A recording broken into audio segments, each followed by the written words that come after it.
Welcome to Unit 7, Lesson 11, Westward Expansion, Controversy over Territories. Sometimes friends disagree, and sometimes these disagreements can get out of hand. The United States had gained new territory, but the North and South couldn't agree on how to use it.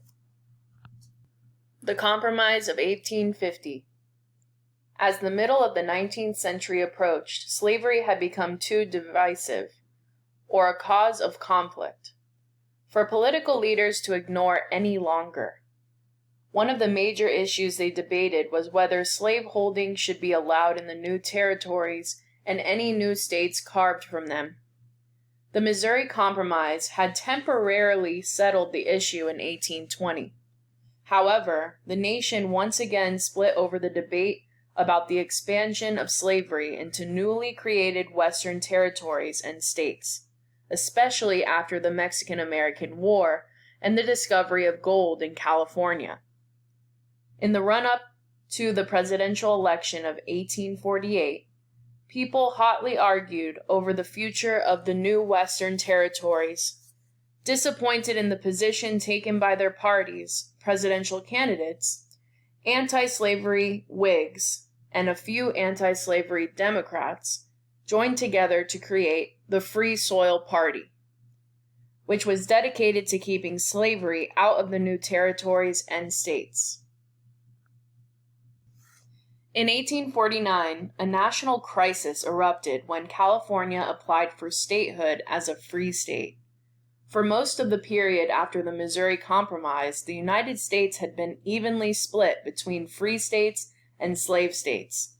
Statehood for California would upset this balance and give free states a majority in the United States Senate. They already enjoyed a majority in the U.S. House of Representatives. Fearing loss of political power and the possibility that slavery might be outlawed, the slave states threatened to withdraw from the Union. Remember Henry Clay, the main force behind the Missouri Compromise? In January 1850, he presented a plan for a new compromise. It called for California to be admitted as a free state and for the issue of slavery to be left open in other territories won from Mexico. Clay and two other famous legislators, John C. Calhoun and Daniel Webster, led a passionate debate over this plan, which lasted for 8 months. Finally, in September, the Compromise of 1850 became law, preventing the Union from splitting apart. Statehood for California that same year would also give rise to the Pony Express in 1860. This mail service, delivered by horseback riders, established communication between the East and the West. The Fugitive Slave Act. One of the most controversial parts of the Compromise of 1850 was the Fugitive Slave Act. The act strengthened an earlier Fugitive Slave Act passed by Congress in 1793 by enforcing greater penalties on runaways and those who aided them. Under this harsh new act, federal marshals, or law enforcers, who worked for the United States government, could force ordinary citizens to help capture runaway slaves. Anyone who helped a slave escape faced penalties, as did any marshal who failed to enforce the law. Further, the law denied accused fugitives the right to a trial by jury. The law provoked bitter anger in the northern states. Many people defied it, and some states passed new laws that protected runaway slaves. Armed groups confronted slave catchers and freed slaves from jails. Nevertheless, slavery continued to expand in the South. A country in crisis. In 1820 and again in 1850, compromises had held the United States together. But how many times can you compromise before someone finally cries, "Enough already"? The Kansas-Nebraska Act.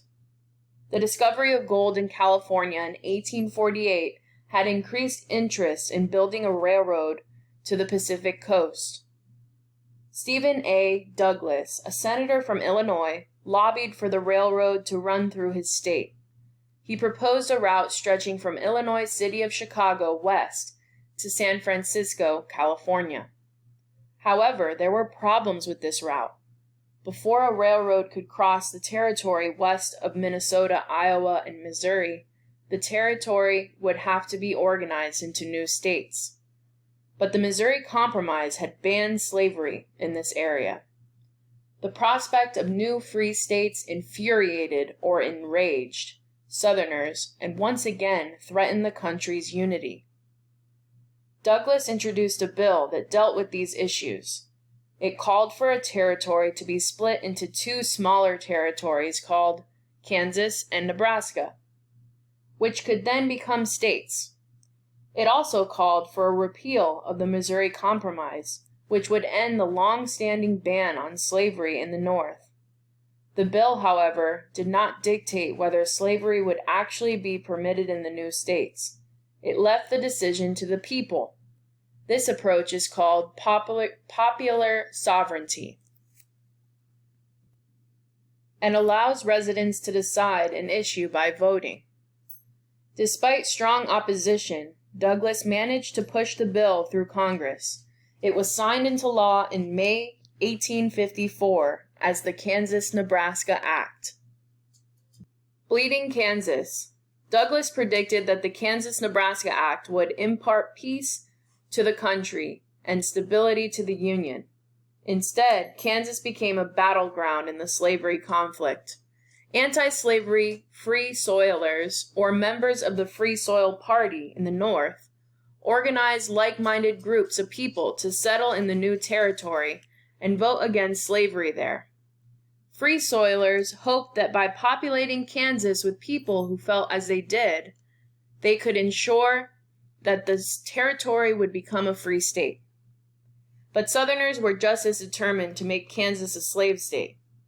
When elections were held, thousands of slavery supporters from Missouri crossed the border to vote illegally. These border ruffians, as they were called, were actually not needed because many Southerners and slavery supporters already lived in Kansas. Pro-slavery forces gained control of the legislature in 1855 and passed a series of harsh laws against those who opposed slavery. Anti-slavery settlers then created their own government within the state and worked through the summer and fall of 1855 to write their own constitution. Over the winter, the Free Soilers elected a legislature and governor. Groups sympathetic to their cause in the Northeast sent them rifles, while Southerners sent a 300-man expedition to support the pro-slavery settlers. The situation soon turned violent. In May 1856, a large group of slavery supporters raided the town of Lawrence, Kansas, a Free Soil stronghold. They burned down a hotel, destroyed a newspaper office, and threw printing presses into the river. In revenge, a militant or extremist abolitionist named John Brown led 4 of his sons and several other men to a pro-slavery settlement at Pottawatomie Creek. There, they pulled 5 men out of their houses and brutally murdered them. Because of these and other grim incidents, Americans began calling the territory Bleeding Kansas. Eventually, order was restored in Kansas, but the political struggle over slavery continued. The violence even reached Washington, D.C. Preston Brooks, a representative from South Carolina, had been angered by an anti-slavery speech given by Massachusetts Senator Charles Sumner.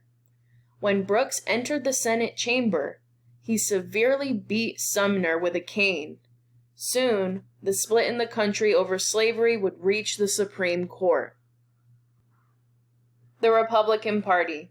The Kansas-Nebraska Act caused the political differences in the United States to erupt. The repeal of the Missouri Compromise and the opening of new territories to slavery angered many Northerners and deepened North-South divisions in the Whig and Democratic parties. Many Northerners began to feel that none of the existing political parties reflected their growing concerns over slavery. In reaction, anti-slavery leaders founded a new party in 1854 dedicated to fighting the expansion of slavery. The Republican Party, as it was named, found a following among former Whigs, Free Soilers, Democrats, and Know-Nothings. Yes, there was a political party called the Know-Nothings. When the 1856 presidential election approached, the Republicans picked John C. Fremont, who was well known for his explorations of the West, as their candidate. The Democrats chose James Buchanan to represent their party. Buchanan secured the presidency, but Fremont made a strong showing, winning 11 northern states. From the outset, the Republicans proved that they were a force to be reckoned with. The Dred Scott decision. When things are going badly, we like to think that at least they can't get any worse. Until, of course, they do. In March of 1857, 2 days after Buchanan took office, the United States Supreme Court issued a decision in Dred Scott versus Stanford, which had begun in 1846. The case involved a slave named Dred Scott. He had sued for his freedom on the grounds that his master had taken him to live in the free state of Illinois and in the Wisconsin Territory, where slavery was also prohibited. The court ruled that Scott should remain a slave, and the Dred Scott decision sent shock waves through the nation. In his explanation of ruling, Chief Justice Roger Taney asserted that members of the Negro African race were not actually citizens of the United States. Therefore, Scott did not have the right to bring a lawsuit to federal court. Taney further declared that since slaves were the personal property of slaveholders, Congress had not had the authority to restrict slavery in the territories. This rendered the Missouri Compromise of 1820 unconstitutional. The strongly pro-slavery decision sparked outrage in the North and raised fears that Southerners might try to extend slavery to the whole country. 2 years later, yet another dramatic event in the struggle over slavery took center stage. John Brown, the abolitionist responsible for the Pottawatomie Creek Massacre in Kansas, led an attack on the town of Harper's Ferry, in the part of Virginia that later became West Virginia. He and his armed band of 21 men captured a federal arsenal and a rifle manufacturing plant and took dozens of hostages. Brown hoped to trigger a slave revolt and create an army of emancipation that would free slaves across the South. He was wounded and captured, however, and 10 of his men were killed. After a short trial, he was hanged just 6 weeks after the attack. To the dismay of Southerners, many Northerners refused to condemn Brown. Instead, they viewed him as a hero and a martyr, or a person willing to die for his or her beliefs, to the cause of abolition. The issue of slavery was about to bring the country to a breaking point. Harper's Ferry National Historical Park, West Virginia. Harper's Ferry is located where the Shenandoah and Potomac rivers meet, as shown in this aerial image taken by National Geographic photographer Ken Garrett. The scene of John Brown's 1859 raid on the armory, the town later became the site of one of the first integrated schools, attended by both former slaves and whites in the nation. Just a quick review before we end this video. An agreement designed to ease tensions caused by the expansion of slavery into Western territories was called the Compromise of 1850. A controversial part of this Compromise of 1850 was the Fugitive Slave Act. The act enforced greater penalties on runaway slaves and those who helped them. Kansas-Nebraska Act called for the territory to be split into 2 smaller territories, called Kansas and Nebraska, where the people can decide if there should be or shouldn't be slavery in those states. It was signed into law in May 1854, repealing or to do away with the Missouri Compromise. The Kansas-Nebraska Act deepened the conflict over slavery and led to the eruption of violence in these territories. Kansas became a battleground for the slavery conflict, and it was later called Bleeding Kansas. Anti-slavery leaders found a new party in 1854 dedicated to fighting the expansion of slavery. They called themselves the Republican Party. The Dred Scott decision was a Supreme Court decision that African Americans held no rights as citizens and that the Missouri Compromise of 1820 was deemed unconstitutional. Dred Scott, the escaped slave at the center of the case, was then returned to slavery. That's all for today's video.